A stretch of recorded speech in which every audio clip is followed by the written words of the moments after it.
નમસ્કાર દર્શક મિત્રો, મહામંથનમાં આપ સૌનું સ્વાગત કરું છું। ગુજરાતના ગંભીર પ્રશ્નો આપણા લોકશાહીના મંદિર એવા વિધાનસભા ભવનમાં અત્યારે 182 ધારાસભ્યો ચર્ચી રહ્યા છે। એ પ્રશ્ન રોડ, રસ્તા, પાણી, આરોગ્યના હશે। આ પ્રશ્નો વર્ષોથી વિધાનસભામાં ચર્ચાય છે, પણ આજે હું એક એવા પ્રશ્નની ચર્ચા અહીંયા કરવાનો છું જેની વાત આપણી વિધાનસભામાં જે દિવસે થશે તો એવું સમજીશું કે આપણા ધારાસભ્યો જનતાની નાડને બરાબર પારખી રહ્યા છે અને ગુજરાતના પ્રશ્નોની એમને એકદમ સચોટ ખબર છે।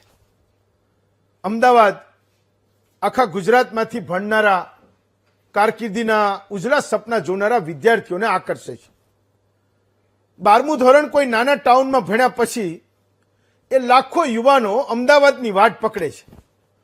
આમ અમદાવાદ બધાને સમાવી લેતું શહેર છે, તો જિલ્લાઓમાં પ્રોફેશનલ કોર્સિસની પંગુતાના કારણે અમદાવાદની કોલેજો અને યુનિવર્સિટીઓ વિદ્યાર્થીઓથી ઉભરાય છે। 12મા ધોરણ પછી માત્ર એ વિદ્યાર્થી નહીં પણ મા બાપનો એવો આગ્રહ હોય છે કે એનું સંતાન એ અમદાવાદમાં જઈને ભણે અને કારકિર્દી બનાવે। નવા અમદાવાદના દરેક રોડ પર તમને હવે એક યુનિવર્સિટી અને એક કોલેજ મળી જશે, તો નાના નાના ટાઉનમાંથી કેટલાય વિદ્યાર્થીઓ ગ્રેજ્યુએશન અને પોસ્ટ ગ્રેજ્યુએશન એ અમદાવાદમાં કરે છે, ભણવા આવે છે। એક અઠવાડિયા પછી જે વિદ્યાર્થીઓ 12મા ધોરણની પરીક્ષામાં બેસવાના છે એ પણ આ સિસ્ટમનો બહુ જ જલ્દી એ ભાગ બની જવાના છે। અભ્યાસમાં અમદાવાદની એક છાપ છે, તો સુરત અને રાજકોટ જેવા ગુજરાતના મહાનગરોમાંથી પણ એ વિદ્યાર્થીઓ ભણવા માટે અમદાવાદનો આશરો લે છે। મોટા સમાજોની હોસ્ટેલો આ અમદાવાદમાં વર્ષો પહેલા બની। આજે આ શહેરમાં જમીનના ભાવોના કારણે એ નવી હોસ્ટેલો બનાવવી ખૂબ મુશ્કેલ છે અને એમાંય કોઈ નાના સમાજનો દીકરો કે દીકરી હશે એને ભણવાની સાથે રહેવા માટે એ પેઇંગ ગેસ્ટ એટલે કે પીજી તરીકે રહેવું પડે છે। જે હોસ્ટેલો છે એની એવી ડિમાન્ડ છે કે એ હોસ્ટેલમાં 500 વિદ્યાર્થીઓને રહેવાની જગ્યા હોય અને રહેવા માટે અરજી કરનારા વિદ્યાર્થીઓની સંખ્યા 5,000 હોય, તો થાય એવું કે કોલેજ કે યુનિવર્સિટીમાં એડમિશન લેવું તો સહેલું છે, પણ હોસ્ટેલમાં જગ્યા લેવી એ લોઢાના ચણા ચાવવા જેવું સૌથી અઘરું કામ છે। મોટાભાગની આ હોસ્ટેલો 12મા ધોરણમાં આવેલી ટકાવારીના આધારે મેરિટ બનાવે છે અને એમાંય 90% હોય એવા વિદ્યાર્થીઓને હોસ્ટેલમાં પ્રવેશ મળે છે। તમે ચેક કરજો, કોઈ પણ સમાજની હોસ્ટેલને લેજો, એ સમાજની હોસ્ટેલોમાં પહેલા એવું હતું, આજથી 25-30 વર્ષ પહેલા, કે 400 વિદ્યાર્થીઓની જગ્યા હોય અને રહેનારા વિદ્યાર્થીઓની સંખ્યા 150 ને 200 માંડ હોય, તો જેટલા પણ લોકોની અરજી આવી એ તમામનો સમાવેશ થાય। આજની સ્થિતિ એ છે કે કોઈ પણ સમાજની હોસ્ટેલને તમે લઈ લો, ભણતર વધવાના કારણે અમદાવાદમાં 500ની જગ્યા હશે તો 5,000 અરજીઓ એ આજે આવતી હશે, એના કારણે થાય એવું કે હોસ્ટેલ પણ 12મા ધોરણના આધારે એનું મેરિટ બનાવે અને કોલેજમાં એનું એડમિશન તો થઈ ગયું હશે પણ હોસ્ટેલમાં એવા જ વિદ્યાર્થીને પ્રવેશ મળે જેની ટકાવારી એકદમ ઊંચી હોય, કારણ કે 500ની જગ્યાની સામે 5,000 હોય તો એક જગ્યાની સામે 10 વિદ્યાર્થીઓ થયા, તો સ્વાભાવિક છે કે હોસ્ટેલ પણ એનું મેરિટ બનાવે ને મેરિટ હોય એનો જેમાં વારો આવે। અમદાવાદમાં પીજીમાં રહેતા છોકરાઓ અને છોકરીઓને અલગ દ્રષ્ટિથી જોવામાં આવે છે। એમના વિશેનો એક મત એવો પાડી લીધો છે કે પીજીમાં રહેનારા એમના બાપના પૈસા જલસા કરે છે, એ રખડું છે અને અમદાવાદમાં ભણવાના બહાને મોજ લૂંટે છે। આ દ્રષ્ટિકોણને કારણે આ શહેરમાં પીજીનું નામ પડે એટલે સોસાયટીવાળા નો એન્ટ્રીનું બોર્ડ લટકાવી દે છે। હકીકત એવી છે કે પીજીમાં રહેનારા દરેક વિદ્યાર્થીઓ એ રખડું કે ખોટી આદતવાળા હોતા નથી, પણ બદનામીનું બીજું નામ જ એ પીજી પડી ગયું છે। આ સોસાયટીઓમાં પીજીથી આભડછેટના કારણે એ ગામડેથી આવેલા એ દીકરા અને દીકરીઓ કઈ હાલતમાં રહે છે એને હું તમને બતાવું છું। મારી ટીમને હું કહું છું કે એ દ્રશ્યો તમને બતાવે જ્યારે આજે આ મુદ્દાને આપણે અહીંયા ચર્ચી રહ્યા છીએ। આજે તમે જુઓ છો એ અમદાવાદના એક ખૂબ જાણીતા જોધપુર 4 રસ્તા પાસે ઉભેલું એક બિલ્ડિંગ છે। આપણને દેખાવામાં તો એવું લાગે કે આ ઊભું છે, પણ ખૂબ એ સામાન્ય લાગે, પણ આ બિલ્ડિંગ સહેજ ઝૂકી ગયું છે ડાબી બાજુ। તો આ બિલ્ડિંગના માલિકો એ મકાન ખાલી કરીને ક્યાંક રહેવા જતા રહ્યા હશે, કારણ કે એમને એ ઝૂકેલા બિલ્ડિંગમાં રહેવું નથી, એમને એ જર્જરિત બિલ્ડિંગમાં રહેવું નથી ને સ્વાભાવિક છે કે કોઈ એના પરિવારનો જીવ એ જોખમમાં નાખે કેમ. પણ પીજીમાં રહેનારા વિદ્યાર્થીઓનું આવા બિલ્ડિંગો એ ઠેકાણું બની જાય છે. ઝૂકી ગયેલા અને જોખમી બિલ્ડિંગમાં પીજી ધમધોકાર ચાલે છે. ત્યાં રહેનારાઓની પણ એ મજબૂરી છે કે સોસાયટીમાં કોઈ મકાન આપતું નથી, તો આ પડે એવા બિલ્ડિંગમાં જ્યાં જગ્યા મળી તો એ સ્ટુડન્ટ્સ ત્યાં રહેવા માંડ્યા. જે ફ્લેટના બિલ્ડિંગો અમદાવાદમાં જર્જરિત છે ત્યાં મકાન માલિકો પીજીને એ રહેવા માટે આપી દે છે, એને કમાણી થાય છે, એક મોટો ધંધો પણ છે. તો પીજીનો ધંધો એ માફિયાઓ માટે મની જનરેટ કરવાનો એક સરળ રસ્તો પણ બની ગયો છે. અમદાવાદમાં સરકારે ગરીબ અને મધ્યમ વર્ગ માટે જે મકાનો બનાવ્યા, તો લાલચુ લોકોએ મકાનોને મોટી મોટી કંપનીઓને ભાડે આપી દીધા. સરકારી આવાસના મકાન લેવા માટે પણ આપણને બધાને ખબર છે કે જરૂરિયાતમંદોની એક ખૂબ મોટી લાઈન હોય છે. જેમની પાસે પોતાના નામે મકાન ના હોય એવા લોકોને આ મકાન લાગે છે એની પણ આપણને ખબર છે. પણ ખબર નહીં જે મકાનો ભાડે ચડે છે એના માલિકોને આ મકાન કેવી રીતે સરકારી ડ્રોમાંથી મળી જાય છે, એક પણ મોટો વિષય છે. સરકારી મકાનમાં એક પીજી પકડાયું એટલે ફરી અમદાવાદમાં પીજીના જે મકાનો અને બિલ્ડિંગ છે એના ઉપર સ્ટ્રાઇક થઈ. સોસાયટી વાળાઓની ફરિયાદ તો હતી જ, એટલે સરકારી અધિકારીઓએ પીજી પર ચાલતા મકાનોને સીલ કરવાનું ચાલુ કર્યું.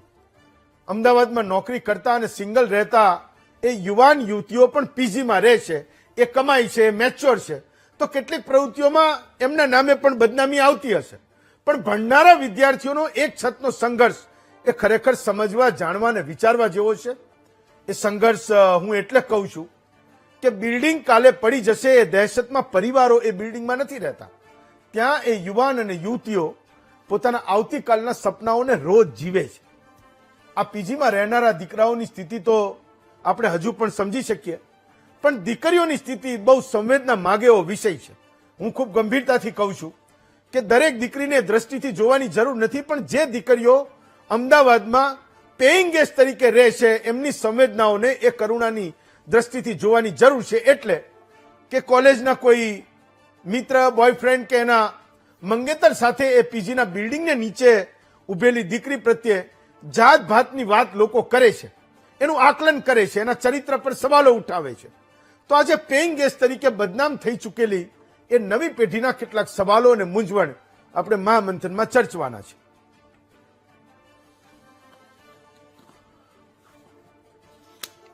તો આજે આપણી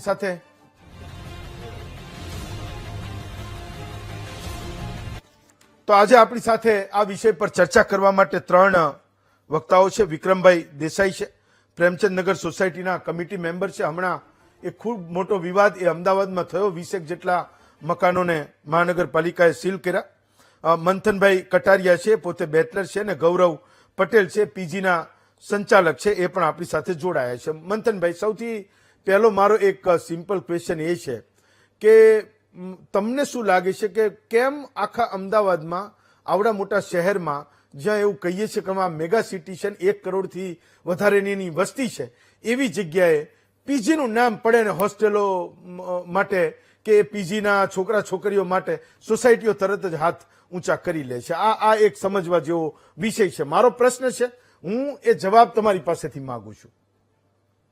બરાબર. તો અત્યારે આપણે જોઈએ છીએ કે ઘણા લોકો એવા પીજીમાં રહે છે. હવે ઘણા લોકોનું કેવું છે કે પોતાના સિટીમાંથી આવતા હોય છે, ઘણા લોકો પોતાના વિલેજમાંથી આવતા હોય છે. તો હવે ઘણી વખત એવું બને છે કે જે લોકો પાસે મતલબ એમના ફેમિલી જોડે સારો એવો પૈસો છે, મોજ મસ્તી કરવા માટે આવ્યા છે, તો એવા લોકો શું છે કે ઘણી વખત એ લોકો ફરતા હોય છે, કરતા હોય છે, ન્યુસેન્સ ક્રિએટ કરતા હોય છે. તો એના કારણે શું થાય છે કે જે આજુબાજુમાં જે પબ્લિક રહે છે એમને પ્રોબ્લેમ થાય છે. તો એ કારણથી શું છે કે ઓબ્વિયસ છે કે અત્યારે જે કોઈ પણ ફેમિલી રહે છે તો એમને ન્યુસેન્સ નહીં ગમે. અત્યારે હું ખુદ અહીં રહેતો હોય મારી ફેમિલી જોડે, તો હું પણ નહીં ચાહું કે ભાઈ મને કોઈ રાતે હેરાન કરે, અવાજ થાય કે ખોટું એવું થાય. તો એ કારણથી પીજી બદનામ થયું છે. બટ એક વસ્તુ હું અહીંયા એ જણાવવા માંગીશ કે બધા છોકરા કે બધી છોકરીઓ આવું નથી. જે અત્યારે પીજીમાં લોકો રહે છે એમાંથી 90% લોકો આપણે એમ કહી શકીએ કે એ લોકો અહીંયા રહેવા માટે એક રીતે મજબૂર છે કે પોતાનું ફેમિલીને મૂકીને આવવું પડે છે એમને.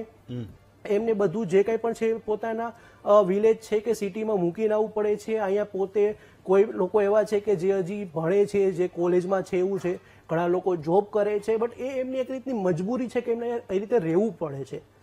તો 90% લોકો એવા છે કે જે પ્રોપરલી રહે છે, કોઈને ખોટા હેરાન નથી કરતા, બટ જે 10% લોકો એવા છે જેમના કારણે શું થાય છે કે જે બાકીના 90% લોકો છે એ પણ હેરાન થાય છે.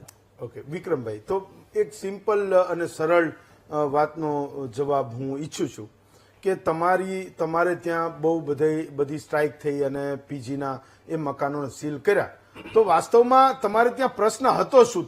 તમે લોકોએ કેમ એક જાહેર સ્ટેન્ડ લીધું કે ભાઈ પીજી અમારે ત્યાં ના જોઈએ? સામે તમારો કેમેરા છે, સામે જોઈને બોલજો. બરાબર છે વિક્રમભાઈ, મારી વાત સાંભળો. જી, હું આપણા ન્યૂઝના માધ્યમથી હું એવું કહેવા માંગુ છું કે આજે સોસાયટીની અંદર અમારા 290 મકાન છે ટોટલ રેસિડેન્શિયલ તરીકે, બરાબર છે.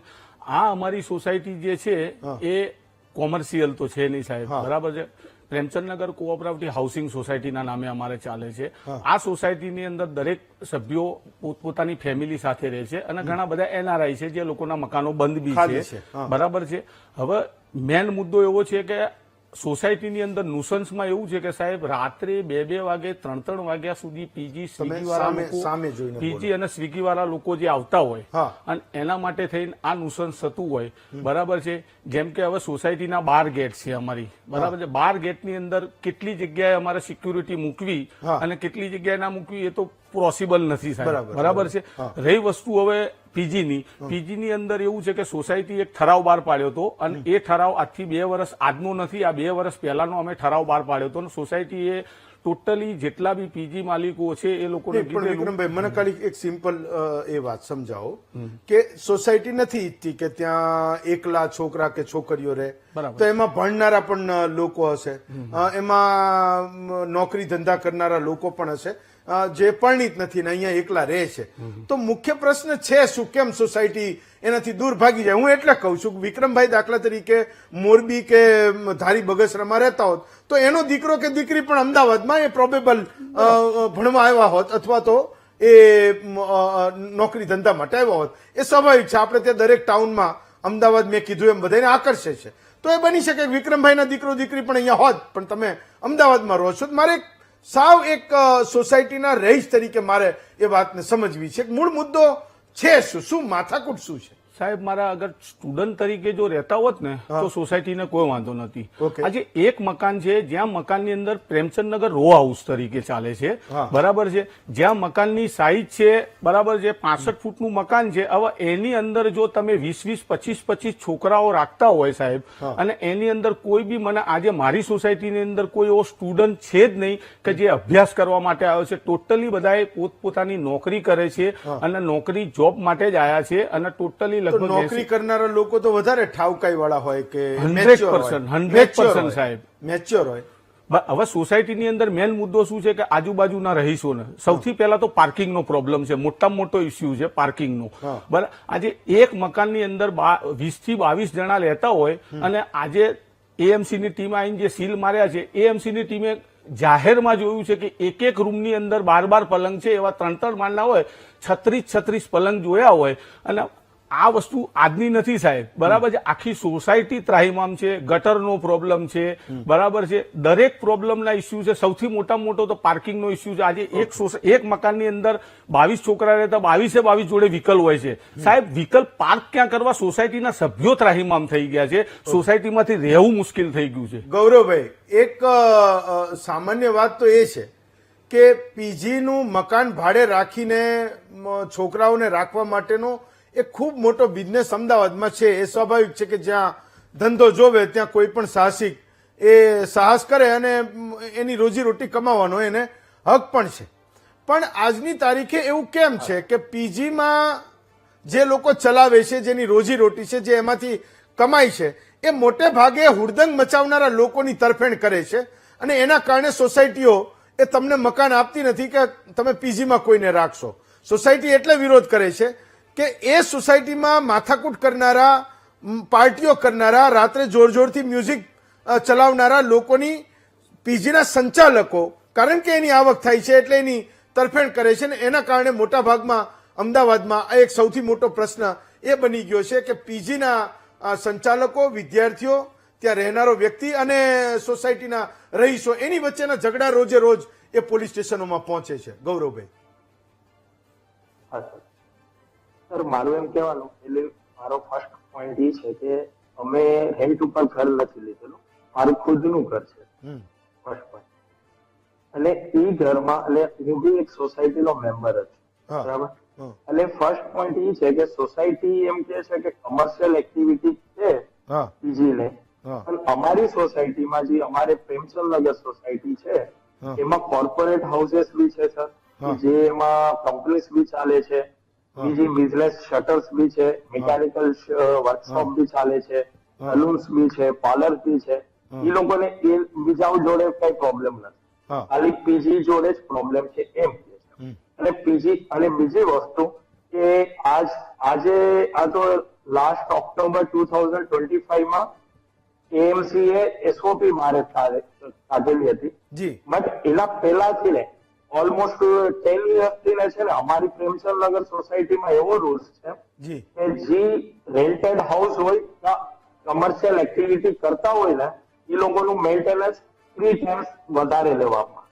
એટલે અમે ઓલરેડી આજની તારીખમાં બી માર્ચ 31, 2026 લગી અમે મેન્ટેનન્સ બી પીજી તરીકે જ પે કરેલું છે સર.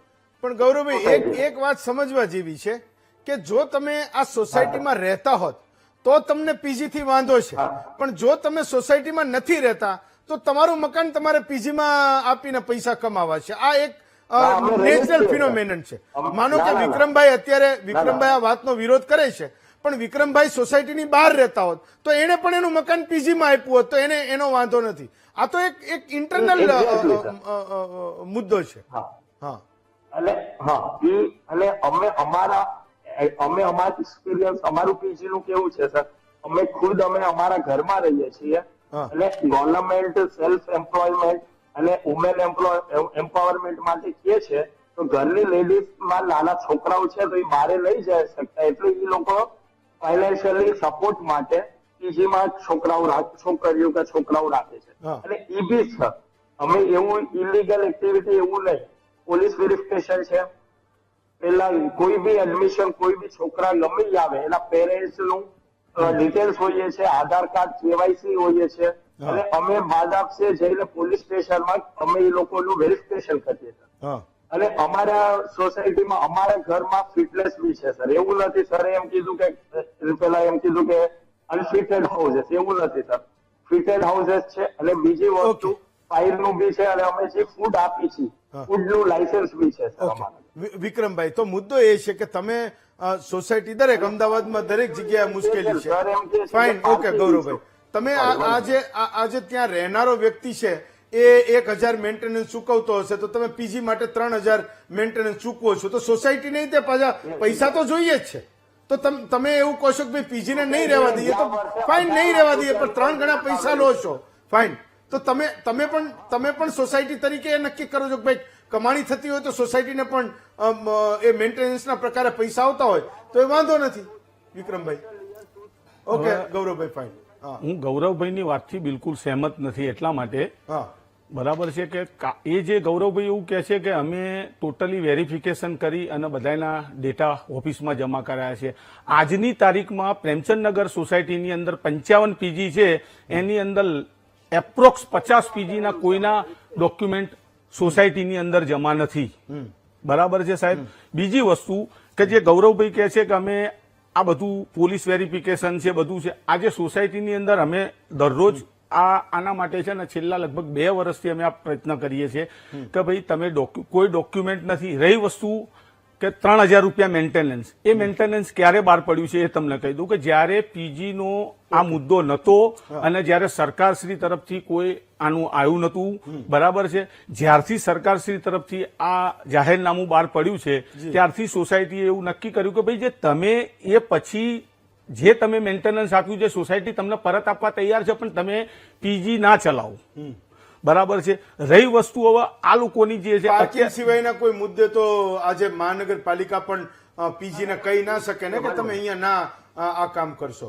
ના સર, પાર્કિંગ બી છે ને બધા પીસી, જેના પીસી હોય કે જેનું પર્સનલ, અમાર પેન્શન નગરમાં પાર્કિંગ એવું છે કે સૌના ઘરની સામે જ એની કાર ઓકે, ફાઇન. નથી થતું, ઓકે. નથી થતું. ચલો, બિલકુલ. હા, મંથનભાઈ, એક વસ્તુ હું એ સમજવા માંગુ છું કે હું તો એવું કહું છું કે સ્ટુડન્ટ્સ ની એક ઉંમર હોય 17, 18, 19, 20 વર્ષે, નાના ટાઉનમાંથી આવેલા એ યુવાન અને યુવતીએ આવડું મોટું શહેર જોયું હોય, એનામાં એક થનગનાટ હોય, એક એનર્જી હોય, તો ક્યાંક એનું એક કંઈક વર્તન છે એ કોઈક જગ્યાએ ક્યાંક સોસાયટીને નડતું પણ હશે ને ક્યાંક એના દેખાવામાં આવતું પણ હશે.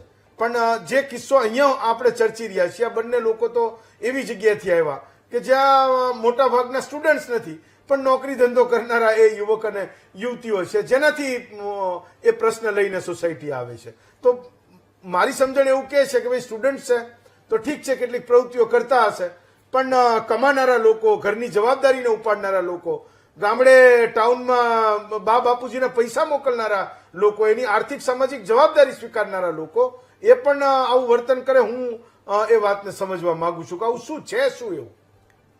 બિલકુલ. તો આપણે જે પહેલા વાત કરી કે પીજીમાં જે 10% લોકો ન્યુસન્સ કરે છે, એના કારણે પહેલા તો શું છે કે પીજીની એક જે છાપ છે એ બગડી છે. પહેલી વસ્તુ તો એ છે. હા. હવે એના કારણે શું થાય છે, હું તમને એ પણ કહું કે સોસાયટી, જે કોઈ પણ સોસાયટી આપણે વાત કરીએ, એમનો એવો અભિપ્રાય રહે છે, હું તમને એ જણાવું કે અત્યારે આપણે જોઈએ છીએ કે ભાઈ ઘણા લોકો પાસે, કે આપણે જેમ વાત થઈ કે ભાઈ ઘણા લોકોની દૂર કંપની કે કોલેજ કે હોય છે, તો એ લોકો શું છે કે ઉબેર કરે છે, ઓલા કરે છે, કે એવું વસ્તુ કરે છે, રાઈટ. હવે છોકરાઓ માટે તો ચલો બરાબર છે, પણ જયારે છોકરીઓ કોઈ એવી ઓલા ઉબેર કરે છે, તો હવે એમને કોઈ વ્યક્તિ તેડવા આવે છે, તો સોસાયટી એવી વાતો કરે છે કે જો આ છોકરી છોકરા જોડે ફરે, બરાબર છે, જે આ વસ્તુ બિલકુલ ખોટી છે. તમને એ વસ્તુ ખબર નથી કે ભાઈ શું છે એની પાછળ. તમને એ કન્ફર્મ છે કે ભાઈ આ કોઈ છોકરાઓ જોડે ફરે જ છે એવું છે તમને, તો બરાબર છે, પણ એવું નથી. બીજી વસ્તુ જયારે તમે કીધું કે ભાઈ જે લોકો નોકરી કરે છે, જે લોકો પોતાની રીતે કમાય છે, ઘરે પૈસા મોકલે છે, તો એ લોકોનું સાઈડથી ન્યુસેન્સ મને નથી દેખાતું એટલું બધું. હા, જે લોકો પાસે એવું બધું સારી કમાણી છે, મેં જે પહેલા આપણે વાત થઈ ત્યારે કીધું હતું કે જે લોકોની ફેમિલી પાસેથી એવડો પૈસો છે, જે ખાલી અહીંયા એક જોબ ખાલી કરવા માટે, કરવા ખાતર આવ્યા છે, એવા લોકો પાસેથી ન્યુસન્સ આપણે સમજી શકીએ. પણ જે પોતાની મહેનતથી કમાય છે, કે જેમના માતા પિતા એમના હોમટાઉનમાં મહેનત કરે છે કોઈ ના કોઈ રીતે, ઘણા લોકો એવા છે કે જે ગામડેથી આવ્યા છે તો તેમના માતા પિતા છે ખેતી કરે છે, ઘણા લોકો એવા છે કે જે નાના નાના ટાઉનમાં એવા છે તો ત્યાં કોઈ મિલ છે, મહેનત કરે છે, તો એમને એ વસ્તુ જોઈ છે એમના માતા પિતાને કે કેટલી મહેનત કરીને એમને આગળ લઈ આવ્યા છે.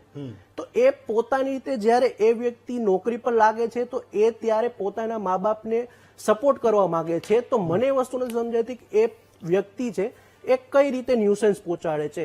હવે વાત થઈ કે ભાઈ મોટા શહેરમાં એવા કોઈ નાના શહેર કે ગામડેથી આવ્યા છે, હવે અમદાવાદ જેવા સિટીમાં આવ્યા છે, હા, તો એ ક્યારેક એવું બનતું હોય કે ક્યારેક મૂવી જોવા જાય કે એવું કરતા હોય છે, બટ એ 2-3 મહિને એક વખત મૂવી જોવા ગયા હોય, હવે રાતે 1-2 વાગે મૂવી કમ્પ્લીટ થયું ને એક વખત ખાલી 2-3 મહિને એક વખત ગાડી લઈને આવ્યા, હવે એટલો નાનો એવો જો તમને ઘોંઘાટ સોસાયટીને નડતો હોય તો પછી હવે શું કેવું, એ તો પછી હવે થોડોક મોટો પ્રશ્ન રહી શકે છે.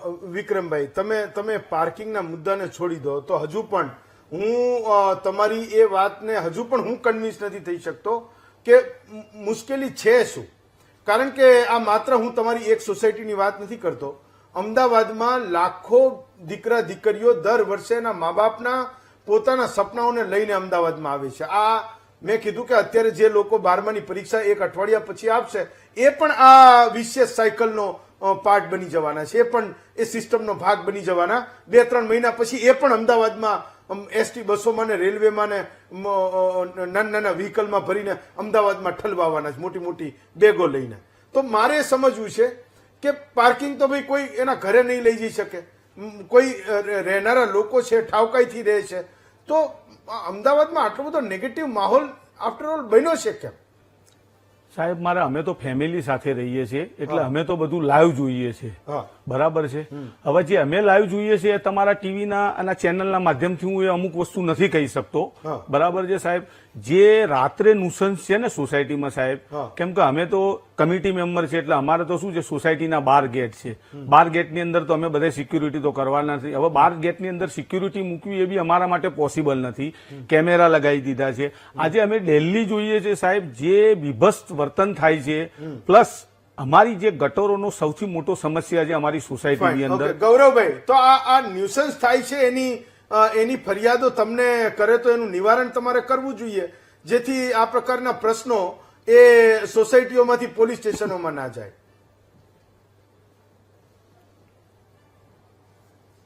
મેનેજમેન્ટ નથી કરી શકતા, પણ ઓલરેડી સિક્યુરિટી મેનેજમેન્ટમાં એવું છે કે બધા ગેટોમાં અને બધી લાઈનમાં સીસી કેમેરા છે જી.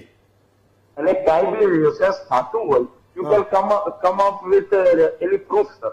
હા. અને જેના ઘરમાં કે જેના પર્સન હોય અને તમે એમ કહો ન્યુસન્સ છે એ પીજી ના છોકરાઓ છે કે સોસાયટીના મેમ્બર્સ છે, એ બી આપણે વિડીયોગ્રાફીમાં દેખાઈ જાય. ઓકે. અને એ લોકોને તમે કમ્પ્લેન્ટ રેઝ કરો, એટલે એ લોકોને કઈ પ્રોબ્લેમ હોય તો એ લોકોને તમે અવેર કરો, પછી એ લોકોને ક્લોઝ કરાવો. પણ એક 1-2 મેમ્બર્સ માટે તમે હજારો લોકો છોકરાઓની લાઈફ તમે સ્પોઇલ કરવા જાઓ. અને બીજી વસ્તુ સર એમ કે પાર્કિંગ હોય કે ગટરમાં એવું છે સર, ઓનલી પીજી લોકો Right, ચલો, okay. મંથનભાઈ, okay. અમારી સોસાયટીમાં 400 ઘર ઓકે. છે. હું એવું સમજુ છું, ઝોમેટો સ્વીગી છે.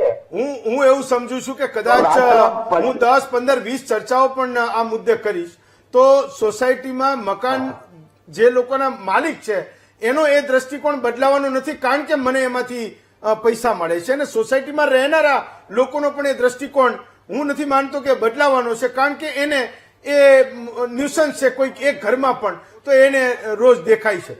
કેટલીક વાર એવું પણ બને છે કે મેમ્બર્સના પોતાના પ્રશ્નો પણ બિચારો પીજીમાં રહેનારો એ સ્ટુડન્ટ, એ દીકરો કે દીકરી એ ક્યારેક એનો ભોગ બની જતા હશે. અને મેં કીધું એમ કે એના કેરેક્ટર એસેસિનેશન તો એ તો આપણને રોજ કરવા માટેનું એક લાયસન્સ મળે છે, કારણ કે એકલો કે એકલી રહે છે.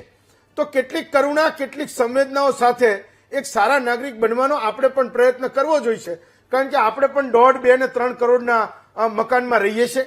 ઓકે. આપણે પણ જીવનમાં સંઘર્ષ કરીને કંઈક કમાયા છીએ. આજે જે દીકરો કે દીકરી એ જગ્યાએ છે, 20, 25, 30 વર્ષ પહેલા આપણે પણ એ જગ્યાએ હતા. આપણે નહીં હોય તો આપણા ભાઈ કે આપણા બેન પણ એ જગ્યાએ હતા. તો હું એવું સમજુ છું કે કાયદાની દ્રષ્ટિ કરતા પણ સામાજિક દ્રષ્ટિએ આ મુદ્દાનું સમાધાન એ મને એવું લાગે છે કે સૌથી સરળ રસ્તો છે. ઓછામાં ઓછા કેસ એ પોલીસમાં જાય. ક્યારેક એવું પણ બને છે કે બિચારા નિર્દોષ લોકો એ પોલીસની હાથે ચડી જાય, કેસ કોર્ટોમાં ચાલુ થાય, ક્યારેક એની કારકિર્દી પર ગંભીર અસરો થાય, એના ગંભીર પરિણામો એને ભોગવવા પડે, એવું પણ મેં અમદાવાદમાં જોયું છે, જ્યારે કે એ વ્યક્તિનો બિલકુલ કોઈ વાંક ના હોય. વિક્રમભાઈ, મંથનભાઈ અને ગૌરવભાઈ ત્રણેયનો ખૂબ ખૂબ આભાર માનું છું. એક બ્રેક લઉં છું, બ્રેક પછી